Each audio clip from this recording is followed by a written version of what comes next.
Ladies and gentlemen, it's a great pleasure to moderate the panel discussion about our topic, Attention Economy for Good. My name is Ilka Groenewold and I am the host of the next panel. Attention is one of the most important currencies of the 21st century.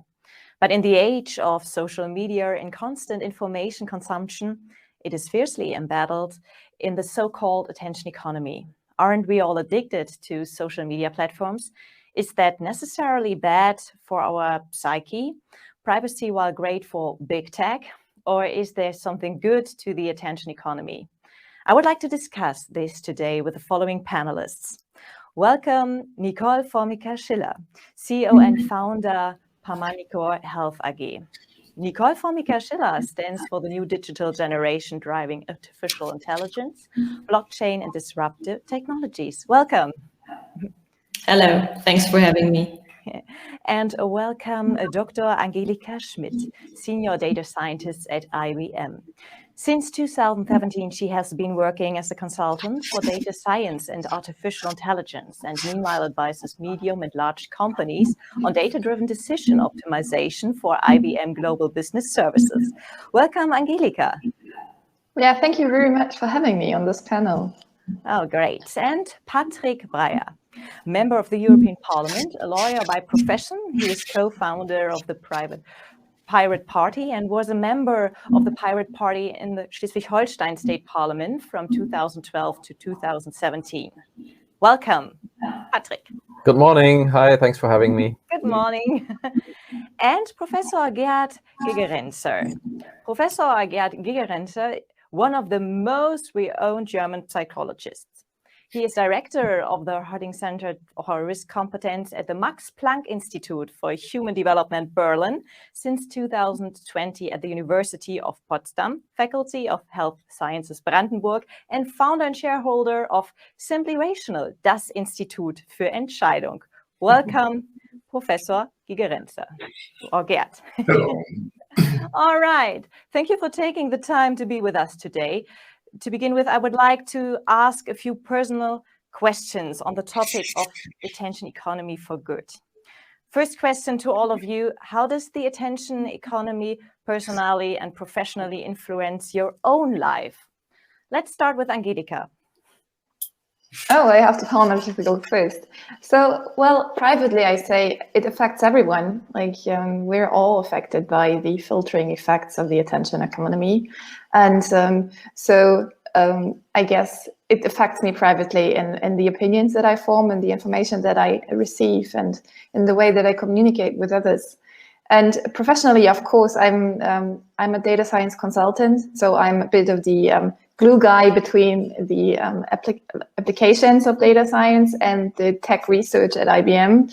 And so I do build solutions with clients that will improve their channels to reach the consumers. And of course, there I have a big responsibility for driving these things in the right direction for IBM and for the society, of course. All right. What about Nicole?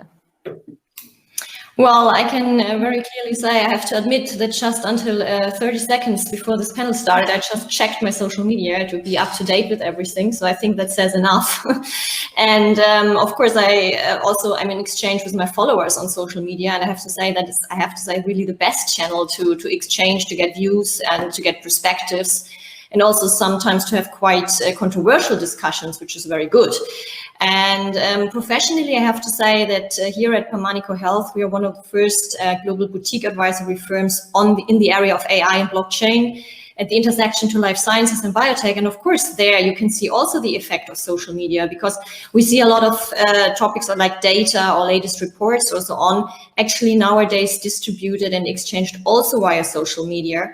And therefore, I think social media is a very big tool in both ways, actually good and negative, which we will discuss during this panel, to use for these topics. All right. What about you, Patrick? Patrick? So to me personally, but also to my party, it's a great dilemma, because we know fully well that the so-called social networks, I prefer to call them advertising platforms, that they violate our right to privacy, and they completely monitor every click, every search term that we enter, and even how long we stay on their website.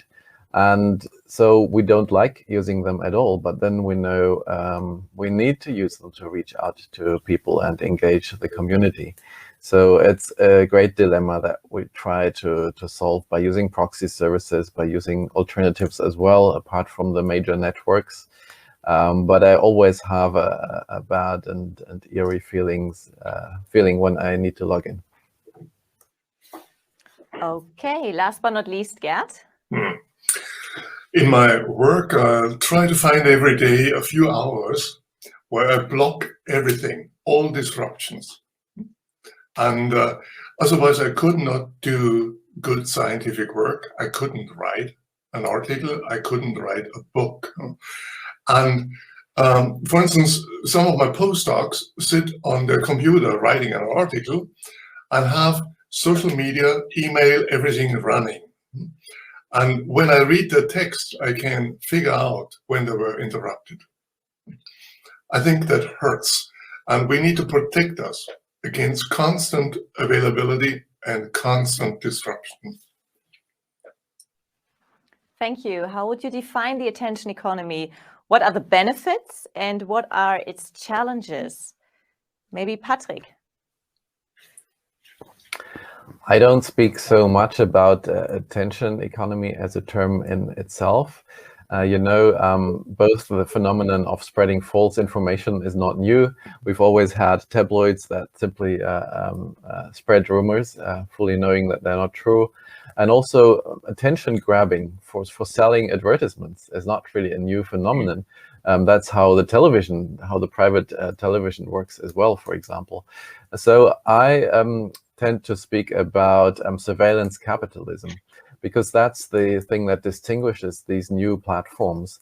They don't only try to grab our attention by playing any advertising or even contextual advertising, but they actually analyze our personal behavior and our personalities even in order to subliminally manipulate us.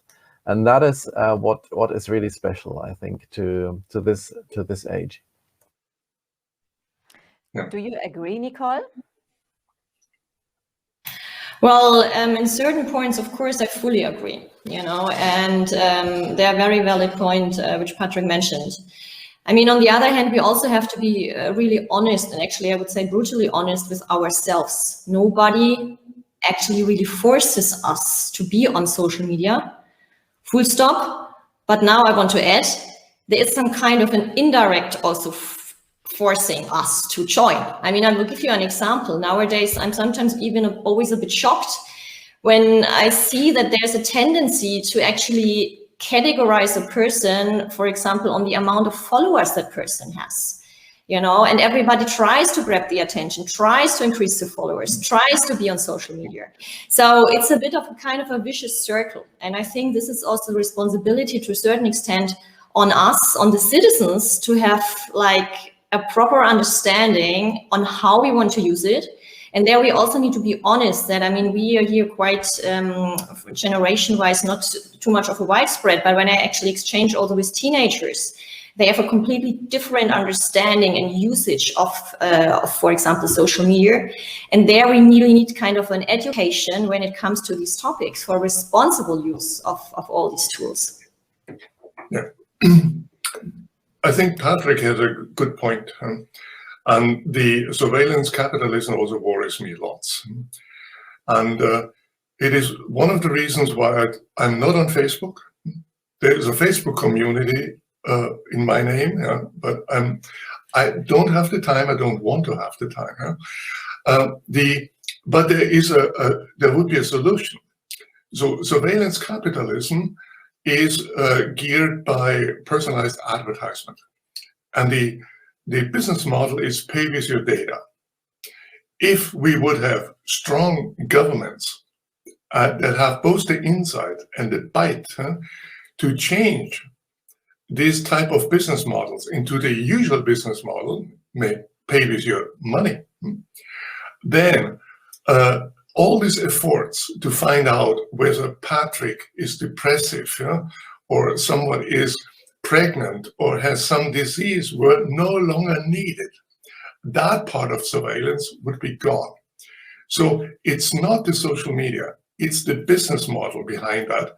And we would need an EU government, or in the US, that is not just looking for destroying Facebook or making it in small parts, but to change the business model. And that would also give us back some of our attention, because then YouTube and Facebook wouldn't need algorithms that try to do everything to grab our attention and keep us as long as possible in order to make the chances higher that we click on some advertisement.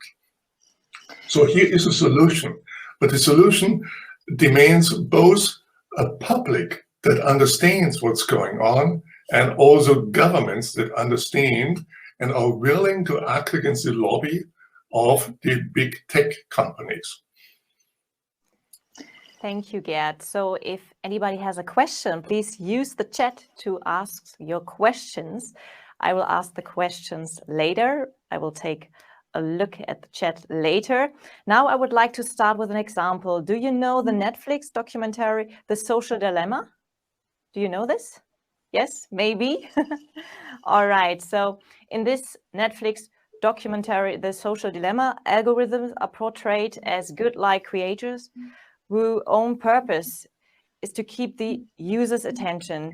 In that regard, these creators trigger the user's attention by using gathered information, for example, usage data, and certain product design choices, mechanism pop-ups, notifications, followers, likes, and so on, that have far-reaching consequences. The users cannot be without a phone for even a day. They highly care about how many likes they get on social media or envy the lives of other people in their network. For instance, the documentary shows a son driven to depression and radical political beliefs by a few YouTube videos. Hence, the documentary argues that the free services from companies such as Google, Facebook, and the like influence habits and mental health. So how can companies balance data privacy with innovation, growth, and competition? What do you think, Patrick? Well, first of all, let's ask ourselves, do we really have a choice to use those networks or not? I think not, because we want to be in touch with our friends. We have to be in touch with our employer, with our colleagues, with our schools, with our teachers. So we need to use the platforms that they are using. We can't move an entire group of students or our entire class wherever we want. So the first thing we need to do is to end this dependence on the near monopoly of a few global corporations. And we can do that by mandating interoperability. That means you can exchange messages, you can follow people across platforms. So the same as you can use your telephone to phone somebody who's with another operator, or you can send an email to somebody who uses another service provider.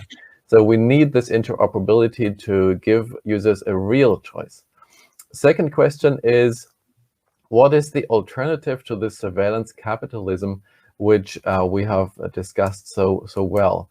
And I don't necessarily think that users would need to pay for the services, but it would be sufficient to prohibit the practice of personalized, of surveillance-based advertising, and instead use contextual advertising. This is advertising that has funded the media for decades, that is still working really well for television.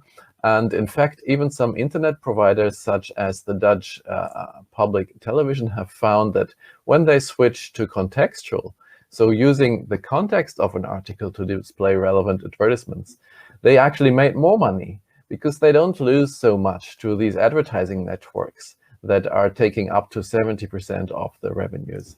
And we are trying at the European level in the negotiations on the upcoming Digital Services Act to implement some of these ideas, but unfortunately we don't yet have a majority.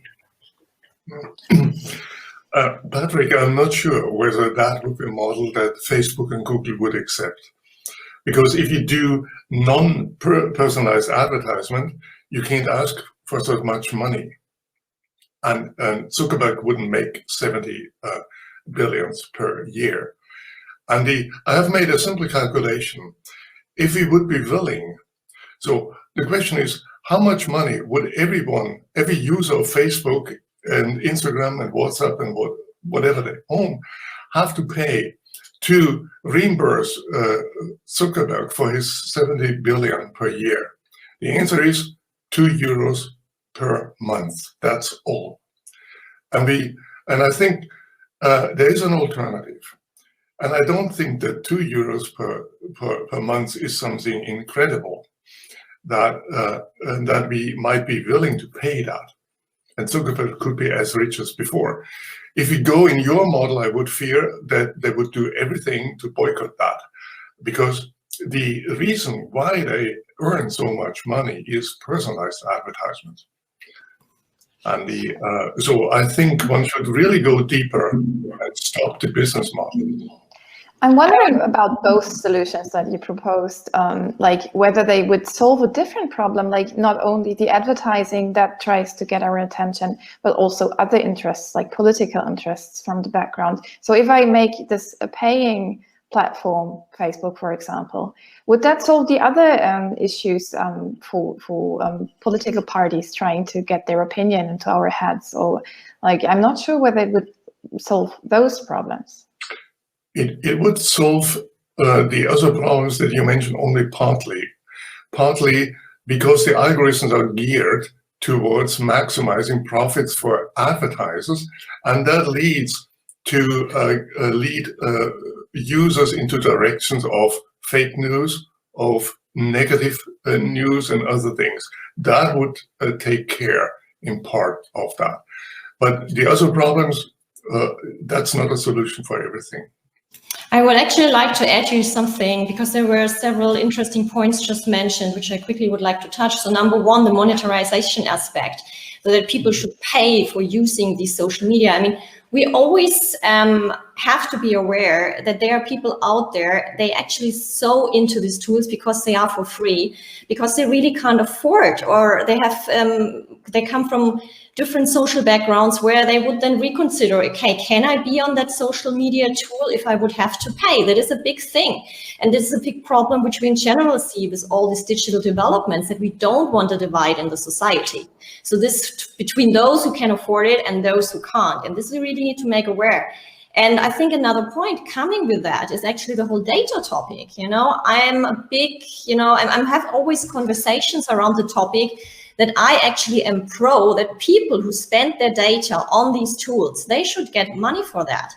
And I have also in my latest book really discussed this topic in detail, because I think we all, and this is also the one business model in these social media tools, is that they live from our data. But we give this data more or less away for free. And I think there should be also a point where people should say, okay, I give you data, but what do I get in return? And I'm not just talking about more followers or more likes, you know, this is a crucial part. And touching the first point of Patrick, what he said with regard to the political frameworks and what Europe does on that part is, when it comes to algorithms, I mean, we all know many of the social media tools, actually majority run on AI. And we also see there that it's very important to have really a proper AI setup in Europe, you know, a framework on how AI can be used in a good way in Europe. And the reason why I'm saying that is we have seen at the beginning of this year in April that actually the European Commission came out with a proposal on how to regulate AI in Europe. And as the head of the steering committee of Germany's biggest AI association, I'm really deeply into this topic and exchanging a lot with politicians also on that.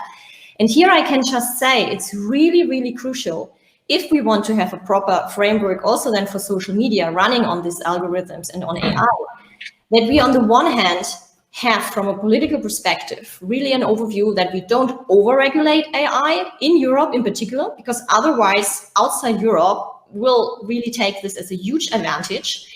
And on the other side, also use then AI and can use it in a way that's in the best interest for our society and our democratic values. And I think this is a really big challenge which Europe has to handle, but it's also a USP for Europe that we use all these tools or can use them really based on democratic values and not on just on pure surveillance or pure capitalism. And this is where Europe also has to stand up, also from a political perspective, and say, this is our approach and this is what we want here in Europe. And that's what makes us unique.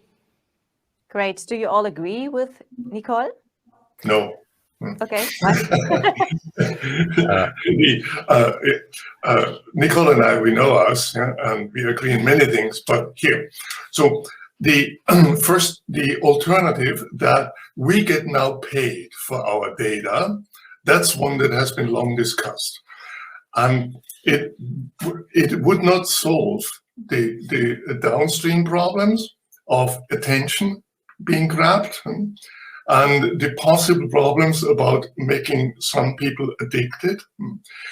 And more or less, I did in my book that is coming out in English in how to stay smart in a smart world.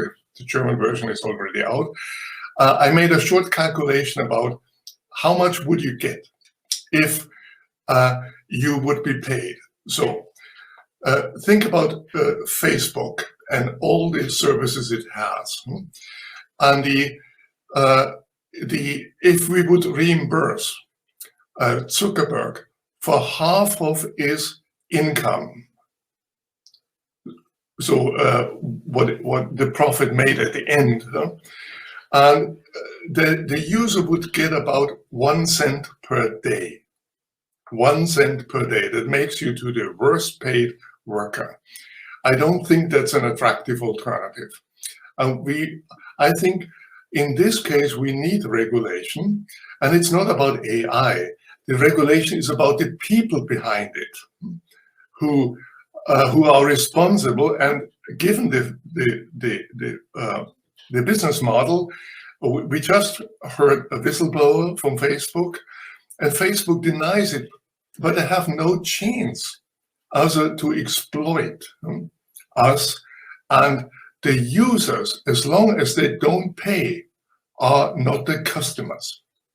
They are what's being sold. And that's a big insight.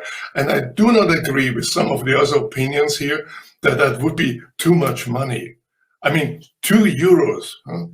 For Netflix, you pay something between 10 and 20.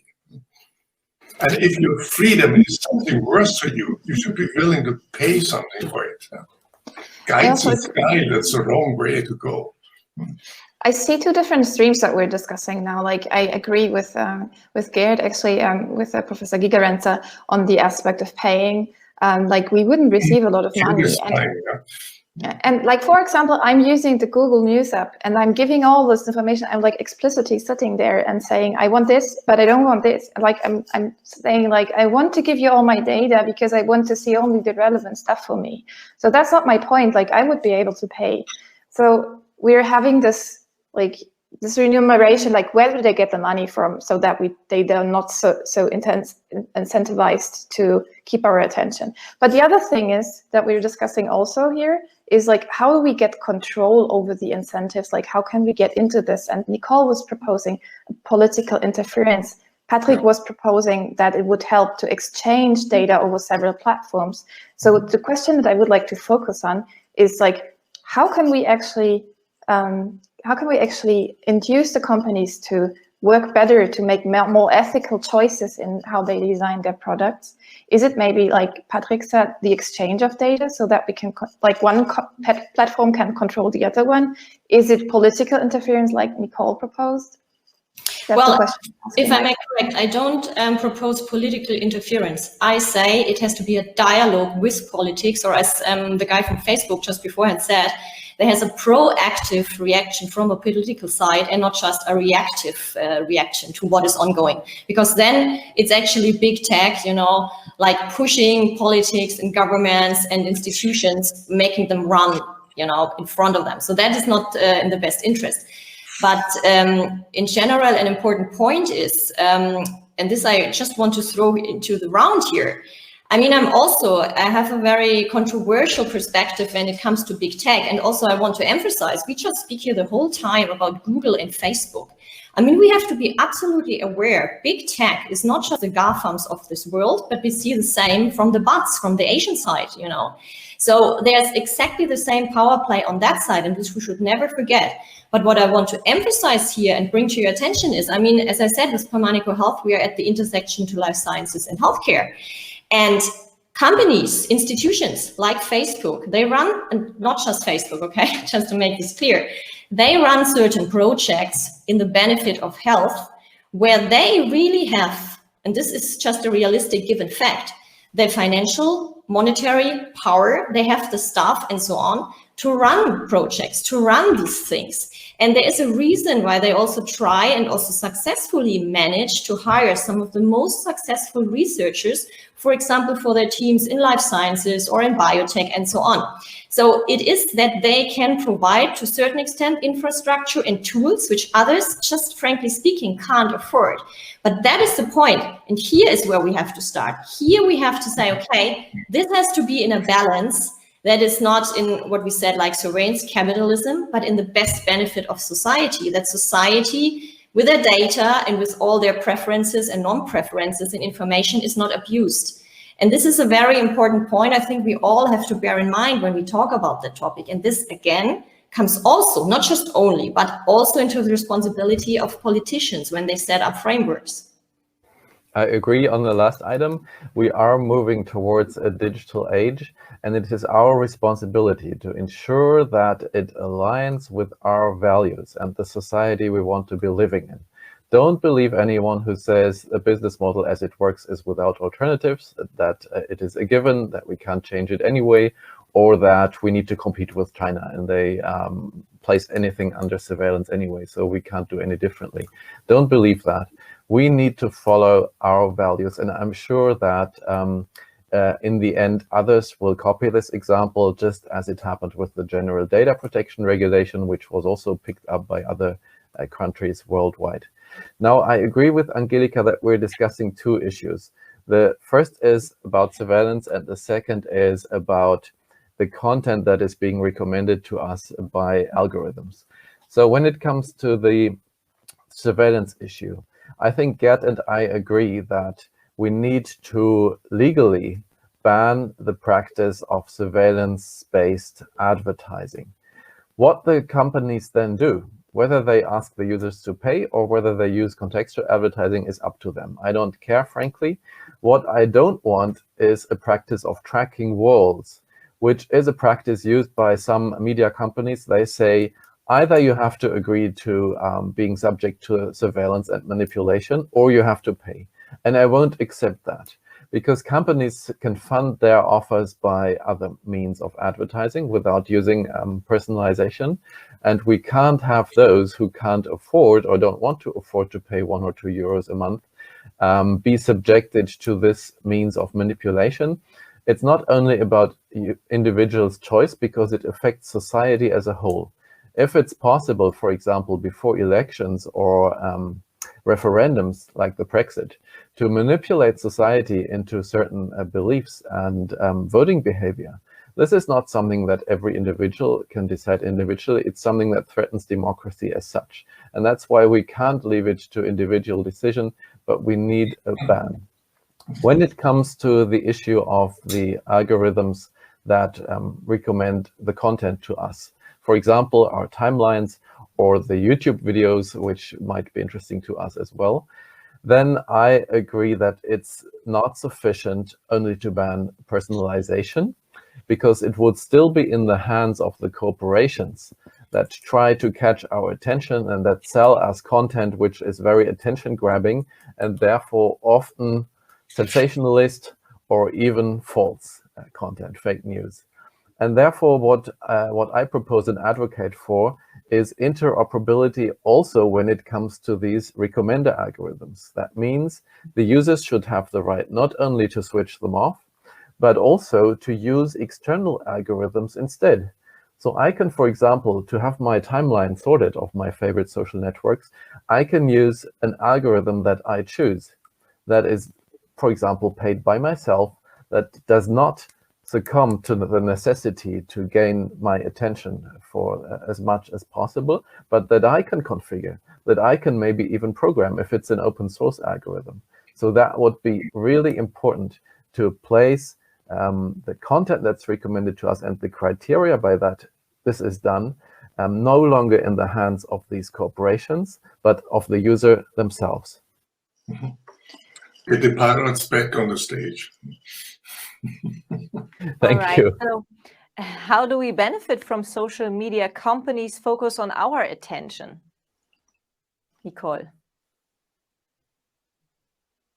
Well, that's a very interesting question. Let me say something beforehand with regard to that also. We have seen, like in the last days, that there was this shortage, I would call it, of Facebook, Insta, and WhatsApp for like 6 to 7 hours. And we have seen that this was like a catastrophe for many out there. And this shows already on the one side how addicted we are to these things. And I mean, I've seen like teenagers, you know, in interviews, 14 and 16-year-old girls and boys, they were absolutely, you know, devastated because they said, we could not communicate with our friends. We didn't see what they uploaded. We didn't see this and that. Where I say, guys, or girls, it was 6 hours. But what we also have to face, and this is coming back a little bit quickly to this point of monetization or paying for these services, we have seen that this was actually a big issue for the whole Latino community, because they communicate a lot, for example, via WhatsApp. And of course, because it's for free, you know, and of course, you know, it's easy. This is another point. It's easy these tools are easy to use. And so on the one hand, these tools give people an opportunity, which some of them, we have to really be honest here, you know, we are here quite an exclusive circle and we have like certain opportunities in education, but some people on this planet don't have that. And for them, these are tools, they can actually take part on education, they can participate on education, they can communicate, and so on and so on. This is a benefit for sure. But on the other hand, and this is what I said earlier, we have also to always really look at ourselves and say, okay, keyword digital education, let's also get out of this bubble. I mean, to be honest, when I sometimes look at the feed I get, I also, on the one hand, I'm soaked in. On the other hand, I say it's at a certain point boring. Because what does make us as a human being really special? This is that we can actually broaden our horizon, that we can, at least this is what I love, to learn from different individuals and people like here on this panel, from their perspectives to exchange. And this is also a value of democracy. But if we are always in our bubble and get always only the same information, then we are stuck with that. And that is, of course, something we then should not do when it comes to these topics. I think, like for me also, this is like in the chat, it was mentioned the concept of a decentralized social media. So for me also, like I love my personalized newsfeed. But as Patrick says, I also want to be able to bring in a different differentiation. Like I want to bring in a different algorithm. Maybe I want to bring in another opinion or another perspective, borrow the mobile phone of a friend of mine and see what they're seeing. And I think this decentralization is maybe a concept that fits in this, because when I had newspapers, I could buy the more leftish newspaper, and I could buy another newspaper that would give me another perspective. And I want to have the same authority on my own newsfeed that decentralizes the algorithms that select for me. And I want to be able to change perspectives. I want this agency to decide for myself. So how can we maybe realize this concept, that it's possible to change perspectives? Gerd, what do you think? Yeah, I can say something about on attention. So psychological research shows that multitasking is not possible in the sense that you could do one task consciously equally well if you simultaneously do something else. So in my own work, if I do something important, I try to shut off everything else that captures my attention. That's one thing I think that's important for the topic. And the psychology of how you grab attention goes through conditioning, operant conditioning, how you control behavior. And that's what's happening, not only in China. In China, it's more done with sticks and carrots, but we also have many people who can no longer live and exist without social media. And we just saw an example. And I only would wish that more people try to take back the control over their own lives, and instead of being remote controlled, and have the courage also to learn skills in order to take back the control. So, for instance, studies in Stanford with over 3,000 digital natives showed that 96% do not know how to find out who is behind a website.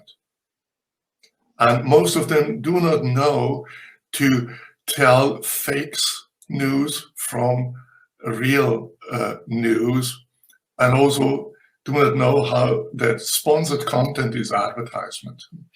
And there are simple techniques that should be learned everywhere. For instance, lateral reading. So if you want to judge the trustworthiness of a website, most of the digital natives, like adults in general, they just read it. That's a wrong thing to do. You just read a little and then you leave the website and try to find out over other sites what's behind it. And that's possible with digital technique, much better than with analog technique, but it's not being taught in schools. Another principle is click discipline, so click restraint. So we still have studies that show that 90% of the clicks are on the first side page, on the first page, and 50% of them are on the first one or two entries. And many people still believe that the first entries are the most popular ones or the most relevant. They aren't. It's usually something where Google or another search engine thinks that the advertisers pay most. So there is an entire field of digital risk literacy that we need to take care, and we need to make the revolution from below if the governments don't go ahead. And at best of all worlds, we need from both sides to make social media and the internet a place where we can live free and we can enjoy this without being surveilled all the time. Mm-hmm. All right. Patrick, do you agree? And maybe you can answer my question, how do we benefit from social media companies' focus on our attention? Well, first of all, I agree with a lot that Gerd says, and actually I'm a big fan of your work when it comes to risk and risk perception, and people fearing very remote risks regarding their security, but really they have completely different problems. So I'm a big fan. How can we change perspectives and overcome this bubble on social media? First of all, giving users at least the option to disable the personalization would help, because once this is not personalized to you, you get to see what the platform thinks most users want to see. That already opens up perspectives a lot. Secondly, if you allow users to use external algorithms, you could, of course, use an algorithm that will feed in things that don't normally interest you now and then. So you can set up the algorithm to be broader and to give you a real overview. And finally, another option is to have multiple profiles, which is very important to many people, to separate professional from private, especially if you are in delicate businesses. You may want to separate the two. And because this is so important to have the right to have multiple profiles, I'm a great opponent of a mandatory identification, which is something that the community, the security people keep pushing for, They want to have all accounts personalized. That doesn't only come with a great risk to the security of our personal data and residence and private phone number, etc., but also it would prevent people from entertaining multiple accounts and separating them from each other, which is very important for many people. All right, so let's take a look at our movie, our Netflix movie again. What would you say, is this a reality, or do the filmmakers overstate the reality? Are we really slaves to our own attention, and has the attention economy failed its users? What would you say? Who likes to start? I do think in the movie. I do think that this is one of the biggest threats to our society, to democracy, if we have no transparency on how news are being spread. And I think that, like, depending on the model that we choose for the future, we can have a big separation between people that are interested and literate about digitalization and those that are not. And I don't want to leave that up to the responsibility of everyone, but I still think that we have to enable people. And I think it is a possible perspective, and it has negative impact on many people. Even so, I don't think it has a negative impact on myself. Gerd, have you seen the movie? Yeah, I've seen too many movies. Yes. I think it's very clear that the business model of pay with your data forces this type of manipulation. And in my opinion, what's needed is being an awareness on the side of the general public, and also it could help to look at what's happening in China, where social credit systems are being built up and firewalls are set up, and where most of the people, as far as we know, including my own former Chinese postdocs, think that is a positive, in general, positive development. It's the social credit system is like a Schufa system. Every one of you have a Schufa value, and it's just for everything. For everything you do digitally and as well politically, socially, and so on. And it has severe consequences. And the danger here is that surveillance is made so easy by digital technologies, including the hardware, the cameras, and that it may become a true threat to democracy. So China is exporting hardware and software to other countries, and particularly the countries which have a more autocratic political system. And suddenly everything gets faster, including doing something for the environment. So green policies. China has cities where all taxis and buses are electric, and the city is about 12 million inhabitants. We don't have that. We are too slow on these issues. And it may well be that at some point we will be surrounded by autocratic systems who function better, whose citizens like their governments more than in democracies where we constantly don't like our governments, and they are happy, they are more efficient. And what do we do with our slow democracy? I think one should think about that possible future before it happens. All right, anybody else? Well, if I may quickly add, and as Gerd Gigerenzer has just mentioned, we know each other personally, so I can also say my point. So I don't really agree to that point. I don't see it so negative. You know, we live in Europe, hundreds of years, centuries of culture and of democratic values. And of course, there is the risk with autocratic approaches.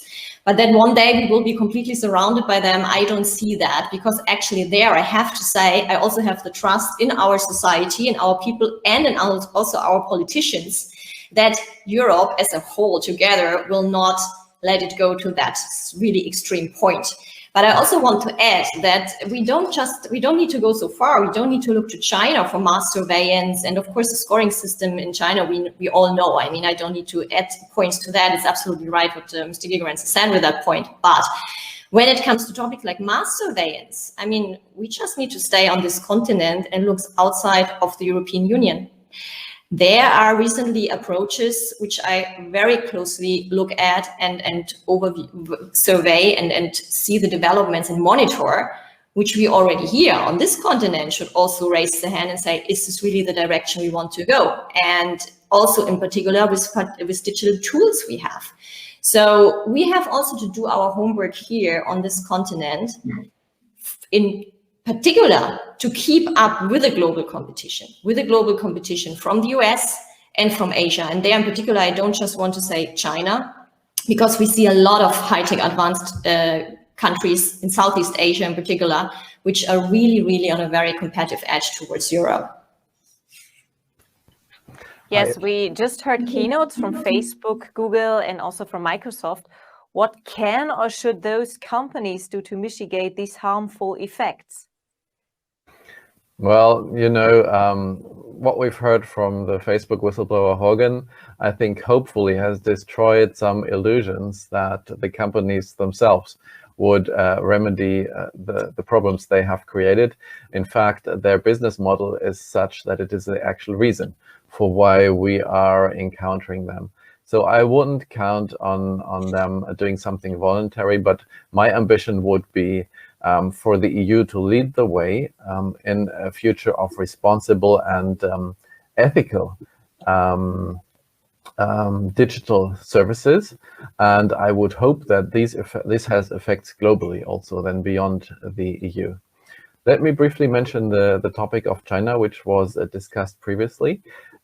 We don't only see the Chinese developing dystopian technology, but even the EU itself, with its research programs, has threateningly little safeguards when it comes to ethics. They are developing things such as AI-driven lie detectors, which claim to be able to tell whether you're telling the truth by watching your face, which is of course nonsense, but that's what the EU is funding. And where I would warn against Gerd is saying that China functions better. China is a dictatorship and a country which violates fundamental rights, which imprisons political opponents and tortures religious minorities. I would never say that it can function better. This is just completely unacceptable to our standard. And when we look at how do they deal with the problems that come with social media, for example, by banning devices from schools, to my mind, it's a completely wrong approach. What we need to do is to teach young people to use technology responsibly. At home, they will use it anyway. And so it's a completely wrong approach to try to ban it from schools. That's actually the spaces where you can train them to use the technology responsibly. And also when it comes to the idea, I think it's also from China to limit the time that children can spend online. I don't think there is a technological replacement for responsible parenting and also for young people to themselves know what is good for them and what isn't. That's where we need to get it, that the responsibility and develop a kind of thinking of young people to know how to deal with those risks online. That's so much more important than trying to use technology to nanny them, which will never work. Can I jump in on that? Because I loved this discussion. I don't know whether anybody read the book, and I mean the book, not the film, The Circle. What I really loved about this book is that it has a very differentiated view on that the technology that gives you one central ID to identify on the internet. It is meant to protect everyone and to make the world better. And the inventor of the technology wants to improve the world, but then it is abused and it becomes this nanny thing. And it's really nannyish and just punishing you for any misbehavior. And there's always this conflict between we want to make the world better, but we're using very oppressing means instead of enabling people and educating people and making them do the good thing by themselves. We're just forcing them. And that's why I love the book so much. It's very differentiated on that aspect. All right. So we have 5 more minutes. Maybe we can take a look together at the chat if there is a question or a statement. All right. The question would be, what platform is the international media platform? Who hosts it? Who owns it? Who controls it? Well, again, we need to move away from this idea that there is one central platform. And that's why I don't like the idea of a European Facebook, because having Facebook in Europe would not solve any problem. We need to have decentralized structures. That means you can operate several services and several servers with different policies, maybe with better competing on privacy, whatever, but they can interoperate. You can communicate with users of other platforms. You can follow them, users of other platforms. So that's what is called, for example, the Fediverse. That is decentralized entities that are interconnected. And that's where we need to move to. And that will, of course, then be international. We need to create this international standard of interoperability. All right. There is another question to Angelika. Who is the author of the book, The Circle, Angelika? Let me mute myself. It's Dave Eggers, and I really like the book. All right. This was a movie. There was a movie afterwards, but the book is a lot better than the movie because it's a lot more differentiated. Like in the book, in the movie, it's more black and white.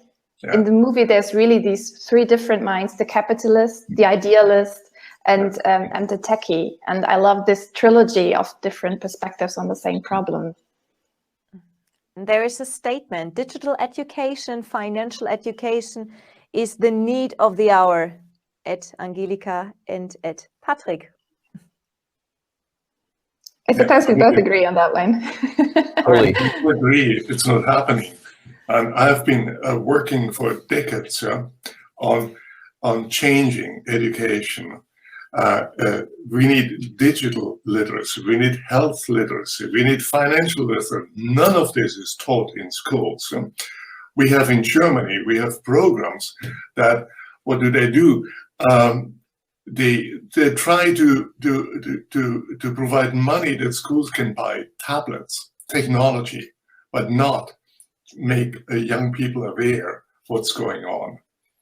And so we are also a society which is innumerate, which cannot deal with numbers. And we're not doing anything about it. We are teaching the mathematics, the beautiful mathematics of certainty, algebra, but not statistical thinking.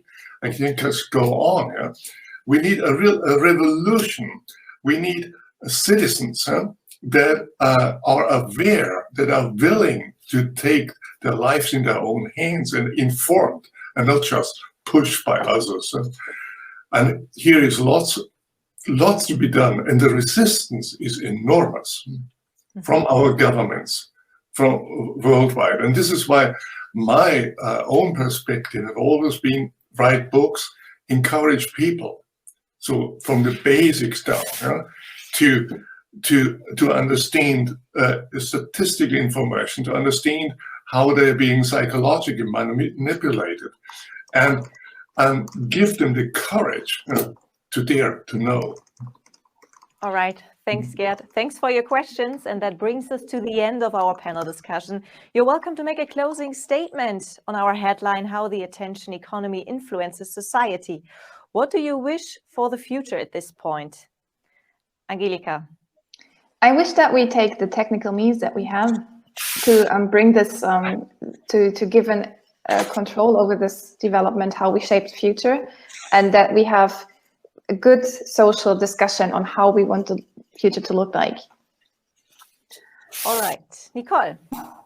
Well, I just can say the digital future is now. So let's create it in the best interest for our society and for our economy and for our citizens.